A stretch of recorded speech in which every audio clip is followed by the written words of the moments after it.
Hi friends, நான் தான் உங்கள் செல்வகுமாரி. ஒரு மாதம் 2 மாதம் ஸ்கூல் லீவ் விட்டதுனால எங்கள் வீட்டுக்கு எதிர்த்த வீடு கட்டினாங்க. ஸோ வெயிலில் ஒரே டஸ்ட்டு, வீடெல்லாம் டஸ்ட் ஆகிடுச்சு. ஸோ ஸ்கூல் ஓப்பன் பண்ண போகிறதுனால கிச்சன்லாம் க்ளீன் பண்ணிவிட்டு டிமார்ட்லேருந்து பாத்திரம்லாம் வாங்கிட்டு வந்துச்சு, மளிகை சாமான்லாம் வாங்கிட்டு வந்துருந்தோம். ஸோ அதெல்லாம் அரேஞ்ச் பண்ணோம் அப்படின்னா ஃபஸ்ட்டு இதை க்ளீன் பண்ணோம் அப்படின்னு முடிவு பண்ணிவிட்டு எல்லாத்தையும் எடுத்து ஏற கட்டி வச்சுட்டு ஃபுல்லாக க்ளீன் பண்ணேன். டைல்ஸு, கிச்சன் கவுண்டர் டாப்பு, அடுப்பு எல்லாத்தையுமே க்ளீன் பண்ணிட்டேன். நல்லா விம்ஜெல் போட்டு நல்லா தேய்ச்சி க்ளீன் பண்ணியாச்சு. ஆமாம், கிச்சனில் தண்ணி நிற்கும் தான், கழுவி விட்றோம் இல்லையா, அந்த தண்ணியெல்லாம் கிச்சனில் கீழே வந்து தரையில் நிற்கும். அதெல்லாம் அந்த குப்பை மரம் இருக்குது இல்லையா, அந்த மரத்தால் பக்கெட்டில் எடுத்து எத்தி தள்ளி ஓரளவுக்கு எடுத்து ஊற்றிட்டு அதுக்கப்புறம் மாப்பு போட்டு புழிஞ்சு சிங்க்லேயே ஊற்றிட்டேன். ஸோ இப்படி தான் செஞ்சேன்.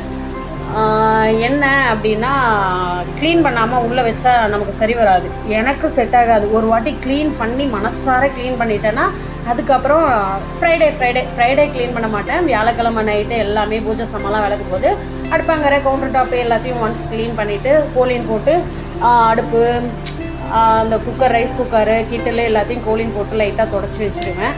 வீக்லி ஒன்ஸ் அப்படி தான் பண்ணுவேன். பட் இது வந்துட்டு மந்த்லி ஒன்ஸ் பண்ணுறது. இந்த 2 மாதமாக நான் பண்ணவே இல்லை. ஸோ தரையெல்லாமே அந்த கார்னரெல்லாம் கொஞ்சம் ஒரு மாதிரியாக தான் இருந்துச்சு, குப்பை மண் அந்த மாதிரி. எழுத்த வீடு கட்டுறாங்க, ஸோ ஃபேன் எல்லாமே டஸ்ட்டு ரொம்ப ஆகிடுச்சு. என்ன பண்ணுறதுனே தெரியல. ஒன்ஸ் க்ளீன் பண்ணலன்னா எனக்கு ஸ்கூல் ஓப்பன் பண்ணதுக்கப்புறம் பிஸி ஆகிடுவேன், டைமே இருக்காது. ஸோ அதனால் இப்போவே பண்ணிடலாம். ஏன்னா ப்ரொவிஷன்லாம் டிமார்ட்லேருந்து வாங்கிட்டு வந்ததெல்லாம் வைக்கணுன்னாலே ஃபஸ்ட்டு க்ளீன் பண்ணணும். இல்லைன்னா எனக்கு திருப்தியாக இருக்காது, தூக்கம் வராது, அதே மைண்டில் ஓடிட்டே இருக்கும். ஒன்ஸ் க்ளீன் பண்ணிட்டா திருப்தியாக சந்தோஷமாக நிம்மதியாக இருப்பேன். அதனால் எல்லாத்தையும் நானே க்ளீன் பண்ணேன்.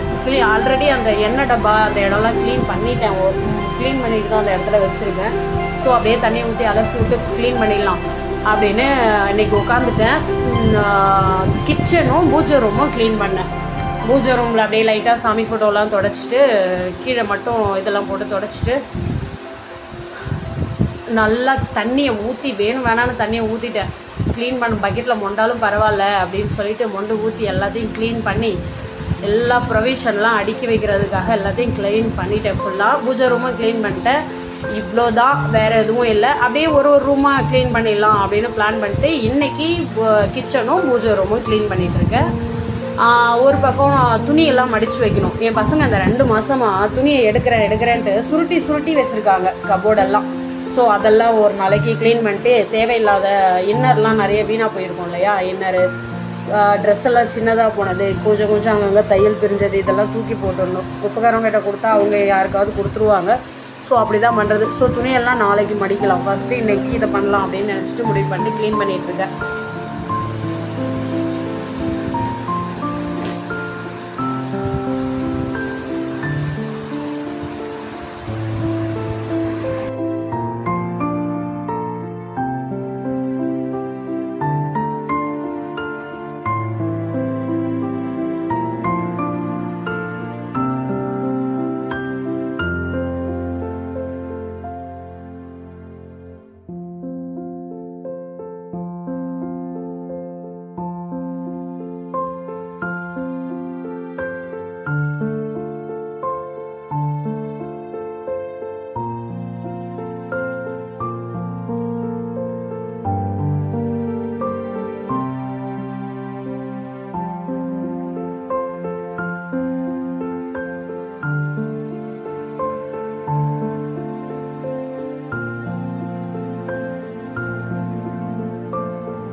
கிச்சன் க்ளீன் பண்ணிட்டேன். அப்படியே பூஜை ரூமுக்கு வந்தேன். சரி, நேற்று வச்ச பூவெல்லாம் எடுத்துகிட்டு அப்படியே தொடச்சிட்டு க்ளீன் பண்ணிடலாம்.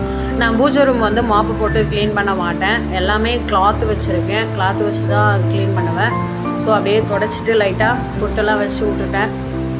தொடச்சிட்டு க்ளீன் பண்ணிவிட்டு பூஜை ரூமை கீழே எல்லாம் தேய்ச்சி நல்லா துணியாலேயே எல்லாத்தையும் தொடச்சி எடுத்துகிட்டு ஒரு 3 துணி வச்சுருந்தேன். ஃபஸ்ட்டு 1 வாட்டி 2 வாட்டி அப்படின்னு தொடச்சி க்ளீன் பண்ணி எடுத்துகிட்டு அதுக்கப்புறமா கீழே டைல்ஸ் எல்லாம் கொஞ்சம் விம்ஜெல் போட்டு கொஞ்சம் பூஜை வச்சு பாத்திரம் தேய்க்கிற ஸ்க்ரப்பர் இருக்கு இல்லையா, அதால் தேய்ச்சிட்டேன். கார்னர் எல்லாம் தேய்ச்சிட்டு டைல்ஸ் எல்லாம் க்ளீன் பண்ணல, ஜஸ்ட்டு பூஜை ஃபோட்டோஸு, சாமி ஃபோட்டோஸு, கீழே டைல்ஸ் மட்டும் க்ளீன் பண்ணிவிட்டு அப்படியே பூஜை சாமானெல்லாம் அள்ளிட்டு வந்து கிச்சனில் போட்டிருந்தேன். அதெல்லாம் ஆல்ரெடி விளக்கி கழுவி வச்சுட்டு தான் பூஜை ரூமை கிச்சன் க்ளீன் பண்ணேன்.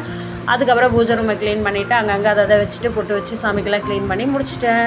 ஸோ பூஜை ரூமும் கிச்சனும் க்ளீன் பண்ணி முடித்த வீடியோ தான் இது. க்ளீன் பண்ணி முடிச்சுட்டு அவுட்டர் லுக்கு நான் ஒன்ஸ் உங்களுக்கு காட்டுறேன் அப்புறமா. ஓகே, ஸோ நல்லா க்ளீன் பண்ணி திருப்தி ஆகிடுச்சு. அதுக்கப்புறம் 2 ரூமு, எங்கள் ரூம் ஒன்று, தம்பி ரூம் ஒன்று. ஸோ அதெல்லாம் எப்படி கபோர்டெல்லாம் துணியெல்லாம் அள்ளி போட்டு மடித்து க்ளீன் பண்ணலாம் ஒன்ஸ் அப்படின்னு. அதுக்கப்புறம் ஹாலு, ஃபேனு இதெல்லாம் க்ளீன் பண்ணோம்னா நமக்கு ஒரு திருப்தி இருக்கும், ஒரு சந்தோஷம் இருக்கும், 1 மாதத்துக்கு நிம்மதியாக இருக்கும். அவ்வளோதான். பாருங்கள், க்ளீன் பண்ணதெல்லாம் பார்த்துட்டு சப்போர்ட் பண்ணுங்கள், ஷேர் பண்ணுங்கள், சப்ஸ்கிரைப் பண்ணுங்கள், கமெண்ட் பண்ணுங்கள். Thank you so much.